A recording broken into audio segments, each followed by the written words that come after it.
देखिए बेटा, सर जब हम क्लास 12th की इंडियन इकोनॉमिक डेवलपमेंट की बुक स्टार्ट करते हैं तो इस बुक को बहुत ऑर्गेनाइज्ड वे में डिजाइन किया गया है। जो इसका फर्स्ट पार्ट है जो आज हम इस वीडियो में डिस्कस करेंगे, उसकी वेटेज है 12 मार्क्स। कितने मार्क्स? 12। तो इस वीडियो से आज आपके 12 मार्क्स कवर हो जाएंगे। कितने मार्क्स? 12। ठीक है।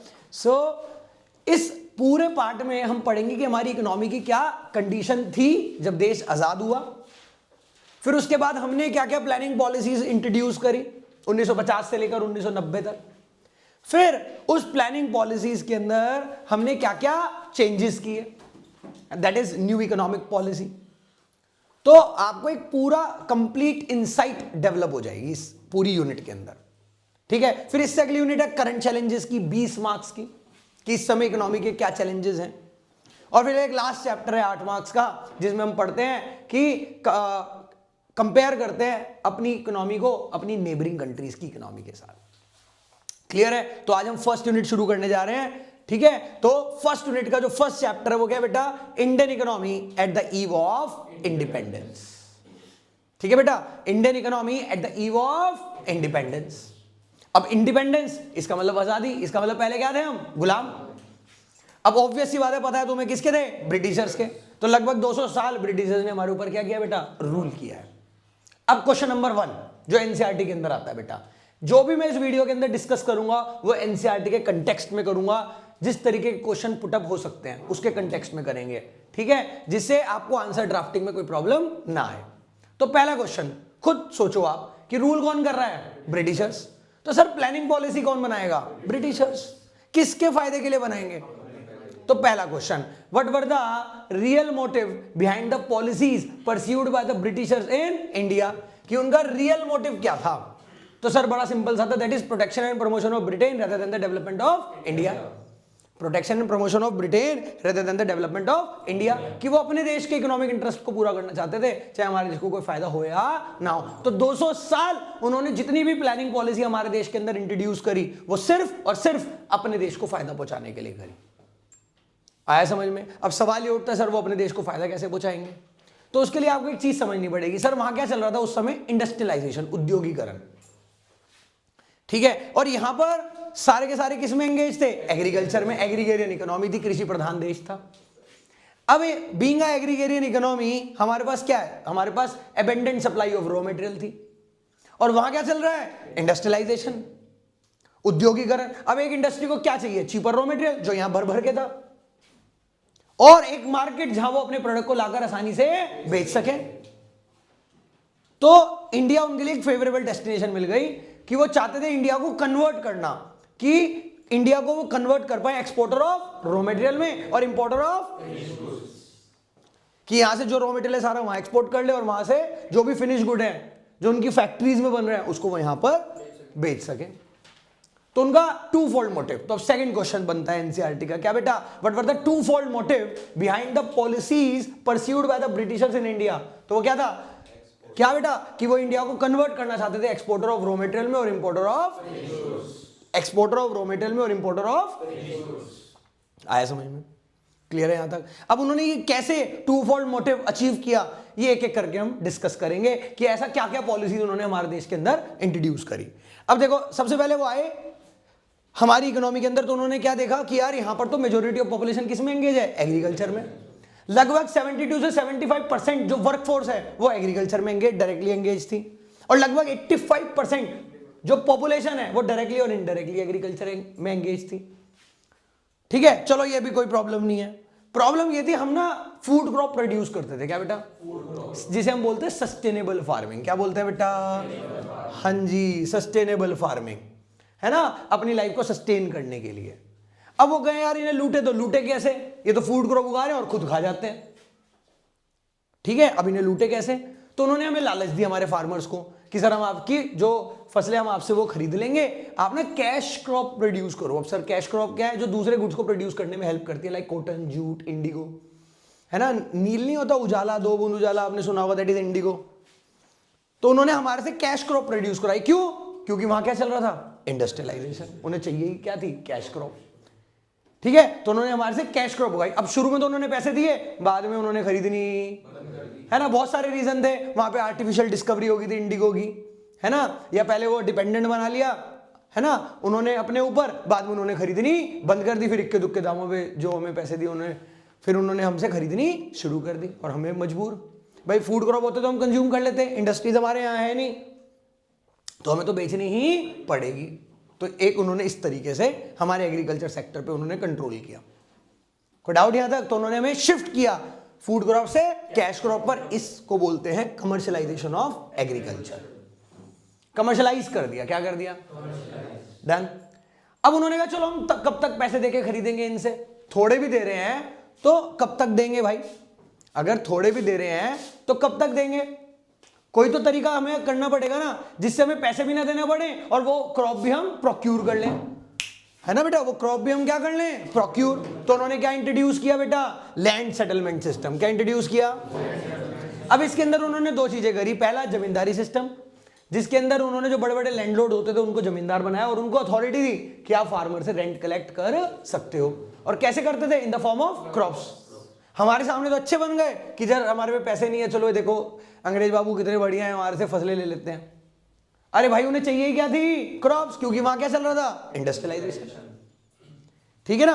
अब हो क्या रहा था, जो बेनिफिट एक कल्टीवेटर को, एक टिलर को, है ना, एक फार्मर को मिलना चाहिए था, वो बेनिफिट उसको ना मिलकर किसको मिल रहा था? जमींदार को। ठीक है ना। और वो भी पूरा एक्सप्लॉइट करते थे। तो उनके एक्सप्लॉइट करने के पीछे एक और रीजन था, क्या? कि भैया उनके ऊपर भी जो जमींदार थे, ब्रिटिशर्स ने उनके ऊपर भी क्या लगा दिया था? Revenue settlement system. क्या लगा दिया था? उनके ऊपर भी रेवेन्यू सेटलमेंट सिस्टम लगा दिया था, जिसके अंदर उन्होंने कहा कि सर हमें फिक्स डेट पर और फिक्स अमाउंट पे रेंट चाहिए। क्या चाहिए? अगर आप नहीं दे पाओगे, अगर आप डिफॉल्ट करोगे तो आपका अधिकार छीनकर हम किसी और को, तो उस पावर को, उस अथॉरिटी को जाने के डर से वो उनको फिर एक्सप्लॉइट करते थे। तो जो बेनिफिट एक कल्टीवेटर या एक टिलर को मिलना चाहिए था वो उनको ना मिलकर वो जमींदार और किसके पास जा रहा था? ब्रिटिशर्स के पास जा रहा था। अब जब उनके पास पैसा ही नहीं बचेगा तो वो कहां से तो इनपुट खरीद के लाएंगे, कहां से वो फर्टिलाइजर खरीद के लाएंगे, कहां से वो टेक्नोलॉजी इंप्रूव करेंगे, इरिगेशन फैसिलिटी इंप्रूव करेंगे। अरे हालत तो ये थी कि वो हाई डिपेंडेंट किस पे थे? मॉनसून के ऊपर। तो high dependence on monsoon, lack of input, lack of irrigation facility, lack of technology. तो इन सब के कारण हमारे एग्रीकल्चर सेक्टर की जो प्रोडक्टिविटी थी वो बहुत कम थी, वो बहुत। फिर एक प्रॉब्लम और थी, क्या थी? वो सब डिवाइडेड लैंड होल्डिंग, जिसे हम बोलते हैं फ्रेगमेंटेड लैंड होल्डिंग। क्या? बहुत छोटे छोटे लैंड के टुकड़े थे, है ना। तो अब होता क्या है, कम जमीन तो कम पैदावार, तो इनपुट भी आपको कम चाहिए तो महंगा पड़ेगा, क्योंकि डायरेक्ट आप फैक्ट्री से तो लोगे नहीं। फिर आउटपुट आप बेचोगे तो आपके पास कम आउटपुट है, तो आपको बीच में मिडलमैन को ही बेचना पड़ेगा, कंपनीज तो खरीदेंगी नहीं। तो इनपुट आप महंगा रहा था और आउटपुट जा सस्ता रहा था। तो एक ये प्रॉब्लम थी। स्मॉल लैंड, आज भी 65% फार्मर्स के पास 2.5 एकड़ से कम की जमीन है। तो ये एक प्रॉब्लम थी, जिसके कारण क्या हुआ, हमारे एग्रीकल्चर सेक्टर स्टैग्नेंट ग्रोथ कर रहा था या स्टैग्नेंट हो चुका था, ग्रो नहीं कर पा रहा था। जबकि 85% पॉपुलेशन डायरेक्टली और इनडायरेक्टली किसमें एंगेज थी? तो ये हमारी एग्रीकल्चर सेक्टर की कंडीशन थी। तो अगर क्वेश्चन एग्जाम में आया ना कि what were the condition of agriculture sector during the colonial period या ड्यूरिंग द ब्रिटिश रूल या at the eve of independence, आपको यही सारी हेडिंग्स लिख के आनी है। अगर क्वेश्चन ये आया ना कि बताओ कि एग्रीकल्चर सेक्टर क्यों स्टैग्नेंट हो गया था at the eve of independence, तब भी आपको यही लिख के आनी है, क्योंकि उन्होंने कमर्शियलाइजेशन कर दिया था, क्योंकि उन्होंने लैंड सेटलमेंट सिस्टम इंट्रोड्यूस कर दिया था। उस समय लैक ऑफ इनपुट थे, लैक ऑफ इरिगेशन फैसिलिटी थी, हाई डिपेंडेंस ऑन मॉनसून थी, सब डिवाइडेड लैंड होल्डिंग थी। तो ये सारे रीजन थे जिसके कारण एग्रीकल्चर सेक्टर हमारा स्टैग्नेंट हो गया था। क्या हो गया था बेटा? अब बात करते हैं इंडस्ट्रियल सेक्टर की। किसकी? अरे किसकी?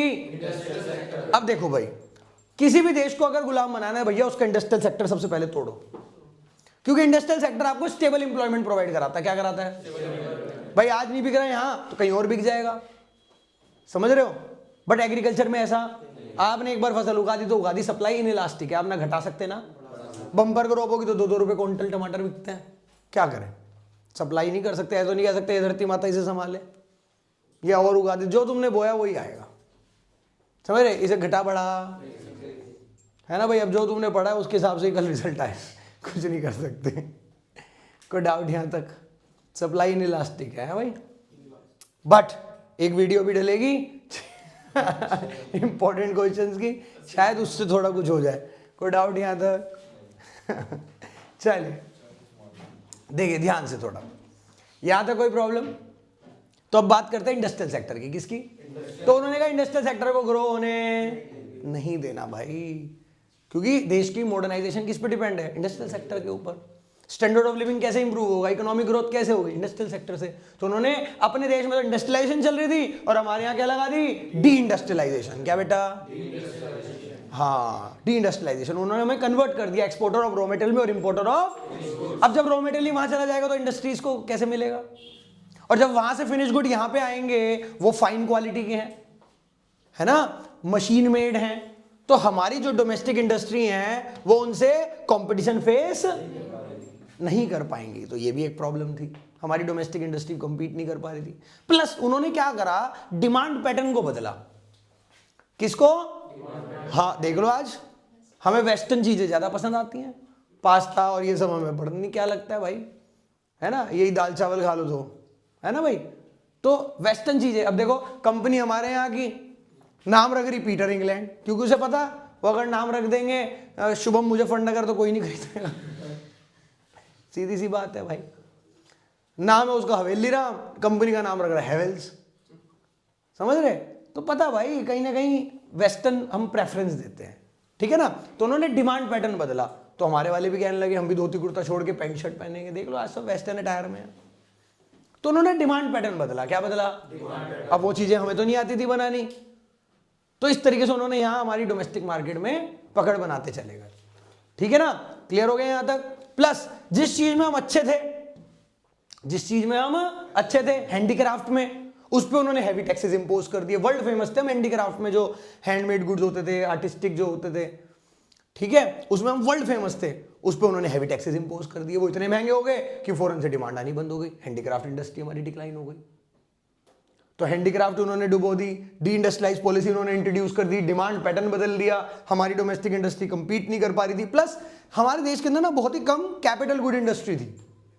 सर कैपिटल गुड क्या होता है? जो हेल्प करते हैं दूसरे गुड को प्रोड्यूस करने में, जैसे कि मशीन्स, इक्विपमेंट्स, टूल्स, ये सब। आया समझ में? तो अब वो बहुत कम थे। मान लो अगर मशीन खराब हो जाए तो इंजीनियर आने में एक महीना लग जाता था, तब तक फैक्ट्री बंद पड़ी रहती थी। अब ऐसे देश में कौन एंटरप्रेन्योर, कौन इंडस्ट्रियलिस्ट बिजनेस करना चाहेगा? मशीन आने में तो पता नहीं कितने दिन लग जाएंगे, इंजीनियर बुलाने में, रिपेयर करने में इतना टाइम लग जाता था। समझ रहे? तो ये सारे रीजन थे जिसके कारण हमारा इंडस्ट्रियल सेक्टर ग्रो नहीं कर पाया। तो अगर एनसीईआरटी का क्वेश्चन अगर हम बात करें तो अगर ऐसे आता है कि what were the feature of industrial sector during the colonial period, तो आप ये लिख के आओगे सारे फीचर। वो कहेगा वो क्या क्या रीजन थे, क्या क्या शॉर्टफॉल थे इंडस्ट्रियल पॉलिसीज के जो ब्रिटिशर्स ने हमारे देश के अंदर इंट्रोड्यूस करी थी, तो आप ये सारे लिख के आओगे। मैं एनसीईआरटी के क्वेश्चन कोट कर रहा हूं, डन। और अगर अलग से कोई क्वेश्चन आ जाता है 3 मार्क्स में, what do mean by deindustrialization policy, तो आप सिर्फ इस स्लाइड को लिख के आओगे। देखो हमें समझ तो आ गया क्या है, लिखना आना चाहिए। अभी नॉर्थ बेल्ट के बच्चों के साथ यही तो समस्या है, लैंग्वेज का इशू है। सोच हिंदी में रहे, लिखना इंग्लिश में है, और वहां गड़बड़ कर जाते हैं। तो भैया जब आपके साथ ये समस्या है तो याद करना पड़ेगा आपको। तो अगर 3 मार्क्स में सिर्फ क्वेश्चन आता है what do mean by industrialization policy, तो आपको ये लिखना है। डिक्लाइन इन हैंडीक्राफ्ट, तो ये वाली स्लाइड लिखनी है। और पूरा क्वेश्चन आता है कि what were the shortfall of industrial policies pursued by the Britishers, क्या क्या कमियां रह गई उनकी पॉलिसीज के कारण, तो आपको सारे लिख के आने। डन। अब बात करते हैं ट्रेड सेक्टर की। किसकी? देखो भाई ध्यान से समझो। सर उन्होंने पहले तो हमारे एग्रीकल्चर को कंट्रोल में लाए, वो लैंड सेटलमेंट सिस्टम करके, है ना, इंट्रोड्यूस करके, कमर्शलाइज करके। फिर इंडस्ट्री उन्होंने हमारे देश में लगने नहीं दी। इंडस्ट्री उन्होंने हमारे देश के अंदर, पहले तो हमें कैश क्रॉप हुआ, अब तो बेचनी पड़ेगी, फूड क्रॉप होती तो चलो खा भी लेते, ठीक है। इंडस्ट्री उन्होंने हमारे देश के अंदर लगने नहीं दी कि हम अपने देश के अंदर बेच देते अपनी इंडस्ट्रीज को कैश क्रॉप। अब हमें बाहर ही बेचना, अब बाहर किसी और कंट्री को ना बेचें, इसके लिए उन्होंने क्या करा? डिस्क्रिमिनेटरी टैरिफ पॉलिसी इंट्रोड्यूस करी। क्या करी? उन्होंने कहा कि सर हम आपके ऊपर रूल कर रहे हैं ना, तो अगर आप हमारे देश से एक्सपोर्ट इंपोर्ट करोगे तो आपको कोई टैक्स देना, पर अगर आप किसी और कंट्री से एक्सपोर्ट इंपोर्ट करोगे तो आपको टैक्स देना। अब ना चाहते हुए भी हम एक्सपोर्ट इंपोर्ट किसको करेंगे? तो उनका पूरा का पूरा क्या हो गया था बेटा? Monopoly control. क्या बेटा? लगभग मोर देन 50% जो ट्रेड हो रहा था वो रेस्ट्रिक्टेड टू ब्रिटेन और रेस्ट्रिक्टेड फ्रॉम ब्रिटेन था। बाकी रेस्ट ऑफ द कंट्रीज के अंदर, श्रीलंका, ईरान, है ना, और चाइना, है ना। पहले श्रीलंका को साइलोन बोलते थे, ईरान को पर्शिया बोलते थे, लिखा हुआ है एनसीईआरटी के अंदर, कोई डाउट यहां तक। प्लस लूटने में उन्हें दिक्कत हो रही थी ना, तो उन्होंने स्यूज कैनाल बनाया था 1869 में, ठीक है ना, कि भैया हमें लूटने में दिक्कत हो रही है, 19,800 किलोमीटर पड़ता है, स्यूज कैनाल बनाया जिससे वो 11,600 किलोमीटर का हो गया रास्ता। खैर उस समय वो वर्क नहीं कर पाया था, है ना, बट हमारी रिसोर्सेज तो वेस्ट कर दी जो हमारे देश के एजुकेशन और हेल्थ पे खर्च होनी चाहिए थी। तो ये उस समय की फॉरेन ट्रेड की कंडीशन थी। डन। तो देख रहे कैसे उन्होंने पूरा इकोनॉमिक पॉलिसीज इंट्रोड्यूस करके हमें लूटा सिस्टमेटिक तरीके से। पहले एग्रीकल्चर में कमर्शियलाइजेशन करके कैश क्रॉप उगवाई जिससे हम खुद ना कंज्यूम कर सकें, इंडस्ट्री लगने नहीं दी जिससे हम अपनी इंडस्ट्रीज को ना दे सकें, फिर किसी और कंट्री को ना बेचें, इसके लिए डिस्क्रिमिनेटरी टैरिफ पॉलिसी लगाई। तो सारा ब्रिटेन में एक्सपोर्ट हो रहा था और ब्रिटेन से इंपोर्ट हो रहा था, और यही उनका टू फोल्ड मोटिव था। आया समझ में? तो अगर आपसे कोई पूछे ना उन्होंने हमारे देश को कैसे लूटा, what do you mean by drain of Indian wealth, what do you mean by drain of Indian wealth, कैसे उन्होंने हमारी वेल्थ को लूटा, निष्कासित किया, है ना, ड्रेन किया। तो सर आपको ना एक लाइन लिखनी है, उसमें सब कवर हो जाएगा, that is miss use of export surplus. चलो जी, आपने कैश क्रॉप उगाई, कोई दिक्कत नहीं, आपने इंडस्ट्री हमारी डुबा दी, कोई दिक्कत नहीं, आप किसी और देश को नहीं बेचने दे रहे, कोई दिक्कत नहीं, आप अपने देश को बिकवाया, कोई दिक्कत नहीं। अरे पर जो बिकवाया, जो एक्सपोर्ट कराया, अरे उसका पैसा तो दे दो, वो पैसा भी उन्होंने हमें, तो वो एक्सपोर्ट सरप्लस, उस समय क्या होता था, एक्सपोर्ट ज्यादा होता था, इंपोर्ट, तो हम एक्सपोर्ट सरप्लस एंजॉय कर रहे थे, तो वो पैसा भी उन्होंने हमें, वो उन्होंने मिसयूज किया, क्या कहकर, देखो जी वॉर एक्सपेंस हो रहे हैं जी, उसको मीट करने के लिए, ये देखो तुम्हारे देश के अंदर हमने एडमिनिस्ट्रेटिव ऑफिस सेटअप करे हैं उसके लिए, और देखो तुम्हारे देश के अंदर ये आया कुछ नहीं, बस अकाउंट्स में लिख दिया, इनविजिबल आइटम, है ना, लिख दिए। तो इस तरीके से उन्होंने हमारी वेल्थ को ड्रेन किया। तो अगर सिर्फ 3 मार्क्स का क्वेश्चन आता है ना, what do you mean by drain of Indian wealth, बेटा एनसीईआरटी के अंदर है, तो आपको सिर्फ ये स्लाइड लिख के आनी है, ठीक है। सिर्फ डिस्क्रिमिनेटरी टैरिफ पॉलिसी लिखा है तो आपको ये वाली लिख के आनी है। फिर एनसीईआरटी के अंदर क्वेश्चन है volume and direction of trade at the eve of independence, तो आपको ये वाला लिख के आना है कि मोर देन 50% जो ट्रेड हो रहा था वो रेस्ट्रिक्टेड टू ब्रिटेन और रेस्ट्रिक्टेड फ्रॉम ब्रिटेन। तो बेटा आप देखो क्वेश्चन कैसे आएगा, उसमें ड्राफ्ट क्या करना है। टॉपिक सिर्फ वन शॉट वीडियो देखने से काम नहीं होने का, एक्चुअल में ड्राफ्टिंग भी चाहिए। मैं बनाने को तो 20 मिनट की वीडियो बना दूं, पर उससे होगा क्या, बताना भी तो पड़ेगा कि एक्चुअल में लिखना क्या है। कोई फायदा नहीं भाई, कोई जादू की छड़ी नहीं है, बेवकूफ नहीं बनाना। कोई डाउट यहां तक? आगे बढ़े। डन। तो ये हमारी एग्रीकल्चर, इंडस्ट्रियल और ट्रेड की कंडीशन थी। डन बेटा। तो लगभग हमें कुछ इकोनॉमिक का आइडिया लग गया, इकोनॉमिक की कंडीशन क्या थी, इकोनॉमिक पॉलिसीज के थ्रू उन्होंने क्या क्या हमारे देश के अंदर किया, तो लगभग उसका तो हमें आइडिया लग गया एक। डन। अब हम थोड़ा सोशल पॉइंट ऑफ व्यू से समझते हैं कि उस समय सोशल कंडीशन क्या थी। तो उसके लिए सबसे बेस्ट टॉपिक है समझने के लिए, क्या बेटा, डेमोग्राफिक प्रोफाइल। अब डेमो मीन्स पीपल, ठीक है बेटा, ग्राफिक मतलब डाटा, प्रोफाइल मतलब कंडीशन, तो लोगों की कंडीशन का डाटा। अरे लोगों की कंडीशन का। अब मुझे एक बात बताओ, पॉलिसीज कौन बना रहा था? ब्रिटिशर्स। किसके फायदे के लिए? अपने फायदे के लिए। तो जब उन्होंने हमारे लिए कुछ किया ही नहीं, तो उन्हें तो पता कंडीशन तो खराब ही है। अरे कंडीशन तो उन्हें पता भाई, तो उन्होंने एक सिंगल अटेम्प्ट नहीं करा डाटा कलेक्ट करने के लिए।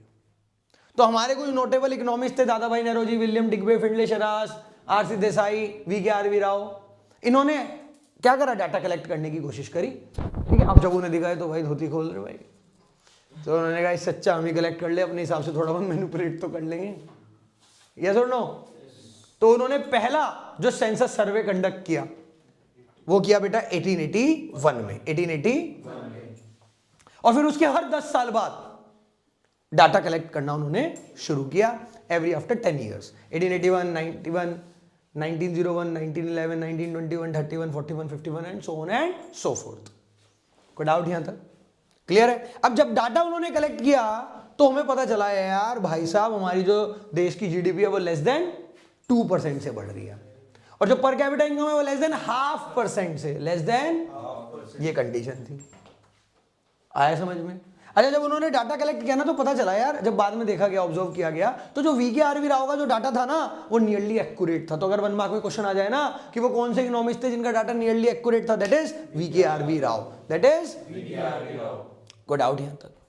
समझ आया? अच्छा जी, जब डाटा कलेक्ट हुआ तो देखने को मिला कि 1881 से लेकर 1921 तक तो पॉपुलेशन कांस्टेंट रेट से बढ़ रही है। कैसे बढ़ रही है?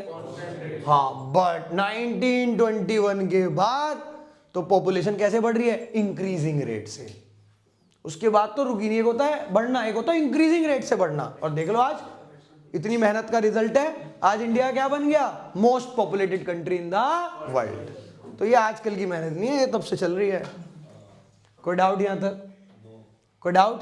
तो 1921 को हमने क्या बोला? Year of great divide. Year of, अरे ईयर ऑफ, अरे ईयर ऑफ, आया समझ में? डन। तो ग्रेट डिवाइडिंग ईयर हमने बोला। यहां से second stage of transition start हो गई थी। अब पता नहीं कहां जाके रुकेगी। कोई डाउट यहां तक? चलिए डन। अरे क्लियर है भाई? डन। तो डेमोग्राफिक प्रोफाइल में कोई डाउट नहीं। अच्छा, अब आप कैसे पता लगाओगे कि उस समय की कंडीशन क्या थी? कुछ तो इंडिकेटर्स होने चाहिए ना, जिनका आप यूज करके आइडिया लगा सको। जैसे इकोनॉमिक ग्रोथ का जीडीपी है, ऐसी सोशल कंडीशन के भी बहुत सारे इंडिकेटर्स हैं। तो मेन 4 इंडिकेटर्स आपको पढ़ने हैं। पहला सर, इन्फेंट मोटिलिटी रेट। इससे आपको कहीं ना कहीं हेल्थ इंफ्रास्ट्रक्चर का आइडिया लगेगा। इन्फेंट मतलब जो नवजात बच्चे होते हैं 1 साल से कम के। मोटिलिटी मतलब मरने का जो दर है। तो 218 बच्चे है ना की डेथ हो जाती थी 1000 में से। इतना हाई था इन्फेंट मोटिलिटी रेट। तो इससे कहीं ना कहीं हमें आइडिया लग रहा है कितनी एक्यूट शॉर्टेज थी हेल्थ इंफ्रास्ट्रक्चर की, बेसिक हेल्थ फैसिलिटीज की। डन। लाइफ एक्सपेक्टेंसी सिर्फ और सिर्फ कितना था बेटा? 32 ईयर्स। कितना? अब तो खैर 68 69 पहुंच गया। कोई डाउट यहां तक? लिटरेसी रेट सिर्फ 16%, फीमेल लिटरेसी सिर्फ 7%। डेथ रेट, बर्थ रेट भी बहुत हाई था। तो इनको याद रखने का एक बढ़िया ट्रिक है क्या, कि बचपन में जवानी में मरने वाला अनपढ़ इंडियन। अब बचपन से मतलब हो गया इन्फेंट मोर्टिलिटी रेट, जवानी से मतलब हो गया लाइफ एक्सपेक्टेंसी 32 में ही। ठीक है जी। तो बचपन में जवानी में मरने वाला है ना, डेथ रेट, बर्थ रेट, अनपढ़ इंडिया, लिटरेसी रेट। तो चारों ये इंडिकेटर आपको याद हो जाएंगे। तो बचपन में जवानी में मरने वाला अनपढ़ इंडिया। तो बचपन से मतलब इन्फेंट मोर्टिलिटी रेट, जवानी से मतलब, ठीक है ना भाई, लाइफ एक्सपेक्टेंसी, ठीक है, मरने मतलब डेथ रेट, और अनपढ़ इंडिया का मतलब हो गया लिटरेसी रेट। डन बेटा। तो ये डेमोग्राफिक प्रोफाइल आपको बतानी है। क्लियर? सर उस समय का ऑक्यूपेशनल स्ट्रक्चर देखो कैसा था भाई।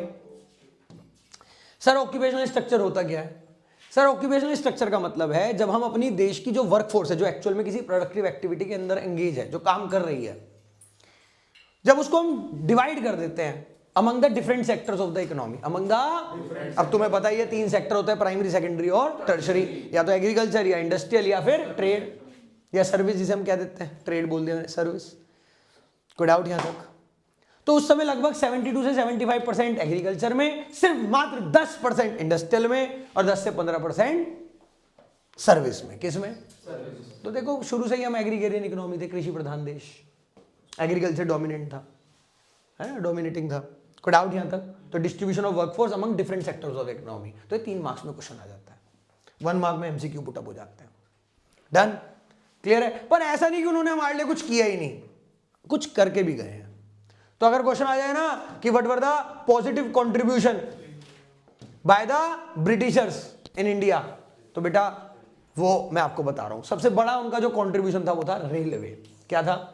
1850 में उन्होंने इंट्रोड्यूस करी पहली जो ट्रेन चली 1853 में, बॉम्बे टू थाने। तो with the help of railway एक तो हम पूरे देश को इंटीग्रेट कर पाए, लॉन्ग डिस्टेंस ट्रेवल कर पाए, ज्योग्राफिकल और कल्चरल बैरियर को ब्रेक डाउन कर पाए। भाई ट्रैवल नहीं हो पाएगा, कमर्शियलाइजेशन हो पाया, फसलें हम दूसरी जगह जाकर बेच सकते हैं। तो रेलवे एक बहुत बड़ा कंट्रीब्यूशन है। देन दूसरा रोड्स। क्या बेटा? रोड्स, ऑल वेदर रोड ही नहीं होती थी, बारिश होते थे सड़कें ही बह जाती थी। तो रोड के थ्रू कमर्शियलाइजेशन हो पाया, गांव से शहरों में अपनी फसलों को बेच सकते हैं। ठीक है। टेलीग्राम उन्होंने इंट्रोड्यूस करा, पोस्टल एंड टेलीग्राम, तो कम्युनिकेशन में। ठीक है। ये मेन 3 बेनिफिट आपको लिख के आने हैं। करा उन्होंने और भी बहुत कुछ है, जैसे मॉनेटरी सिस्टम, कमर्शियलाइजेशन उन्होंने करना सिखाया, एडमिनिस्ट्रेशन। क्या बेटा? एडमिनिस्ट्रेशन। वो उन्होंने, देखो आज भी डीएम को क्या बोलते हैं? District collector. अरे भाई तू क्या कलेक्ट कर रहा? तो वो पहले से ही नाम रखे हुए, समझ रहे हो? Indian panel code, criminal panel, अब जाके हमने हटाए हैं। कोई डाउट यहां तक? तो एडमिनिस्ट्रेशन उन्होंने सिखाया था। तो मेन आपको 3 चीजें लिखनी है, रेलवे, रोड और टेलीग्राम। ठीक है भाई? बट तुम्हें क्या लगता है वो हमारे लिए करा उन्होंने? नहीं बेटा। तो अगर क्वेश्चन आया what were the real motive behind the infrastructure development in India, तो बेटा आपको इस तरीके से लिख के आना है कि सर उन्होंने रेलवे इसलिए बनाई थी जिससे वो क्या कर सके, रॉ मटेरियल को नियर बाय सी पोर्ट्स तक ले जा सके और वहां से फिर सीधा ब्रिटेन ले जा सके रॉ मटेरियल एक्सट्रैक्ट करने के लिए। रोड इसलिए बनाई थी जिससे आर्मी को मोबिलाइज कर सके from one place to another. मान लो थोड़े मेरठ वाले जरा थोड़ा जोश में आ गए, क्रांति के मूड में, ट्रूप्स पंजाब में, तो वहां तक कैसे पहुंचेंगे, रोड होगी तभी तो। और उन पे इंफॉर्मेशन कैसे पहुंचेगी, टेलीग्राम से, जिससे लो एंड ऑर्डर, बेटा कम्युनिकेशन से ही तो होगा law and order maintain, information time से पहुंचेगी तभी तो। आया समझ में? तो लो एंड ऑर्डर, कानून व्यवस्था बनाए रखने के लिए टेलीग्राम, जिससे आपस में उनके बीच में कम्युनिकेशन अच्छा स्टैब्लिश हो सके। और रोड से क्या फायदा हुआ, कमर्शलाइजेशन, शहरों में जाकर फसलें बेच सकते थे। तो ये आपकी पूरी हिस्ट्री थी, जब देश आजाद हुआ तो हमारी इकोनॉमी की क्या कंडीशन थी, agriculture, industrial, trade, demographic profile, occupational structure और इंफ्रास्ट्रक्चर। कोई क्वेरी? पक्का कोई क्वेरी नहीं है? चलिए